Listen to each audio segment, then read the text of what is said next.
তো কাকের মুখে রটল খবর যে বনের রাজা বাঘ মরেছে। তো কাকের মুখে রটল খবর যে বনের রাজা বাঘ মরেছে। জন্তুরা তাই একে একে মরা বাঘকে এলো দেখে। কেউ করল আহা উহু, কেউ বলল বাঁচা গেছে। সবাই তখন বলল ভেবে যে বনের রাজা বাঘ মরেছে, বনে একটা রাজা তো চাই। কে তাহলে রাজা হবে? শিয়াল শুনে চুপি চুপি মাথায় দিয়ে গাধার টুপি সিংহাসনে লাফিয়ে উঠে চেঁচিয়ে উঠল হুক্কা হুয়া রবে, বলল সে রাজা হবে। ভালুক বলে, এই বেয়াদব, ওখান থেকে নাম এখুনি। রাজা হব এসব কথা ফের যদি তোর মুখে শুনি, একটি চড়ে অক্কা পাবি, হুক্কা হুয়া ভুলে যাবি। আরে বাঘ নেই তো ভালুক আছে, বাঘের পরে আমার দাবি। নেকড়ে বলে, দিব্যি আছো, করছো তুমি ভালুক নাচো, আর সিংহাসনে উঠে ভাবছো তুমি বুঝি রাজা হবে?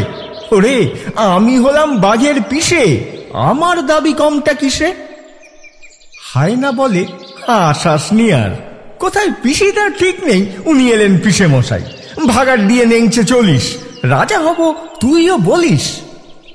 বানর বলে, ওরে হায়না, জানিস তো কেউ তোকে চায় না, জুড়ে দিলি তুইও বায়না। আমি বানর, অর্ধেক নর, বনবাসী বুদ্ধিজীবী, আমায় রাজা করতে হবে, সব্বাইকে বলে দিবি। শুয়োর বলে, বাদরামি রাখ, বাদরামি রাখ, গাছে আছিস গাছেতেই থাক, আমি যখন গোঁ ধরেছি আমাকেই রাজা করতে হবে।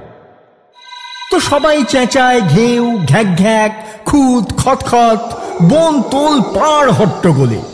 তখন বাদুর উঠল বলে, ঝুলে ঝুলে দেখছি সবই, ভাবছিস সবাই রাজা হবি? ওই যে শুনতে কি পাচ্ছিস কেউ, ওই দূরেতে ডাকছে যে ফেউ, আরেকটা যে এসে গেছে, আই বাবা ইয়াথা। কেউ বলে পালা পালা, কেউ বলে আন ফুলের মালা, আমাদের তো রাজা সাজা, বাঘই হলেন আসল রাজা।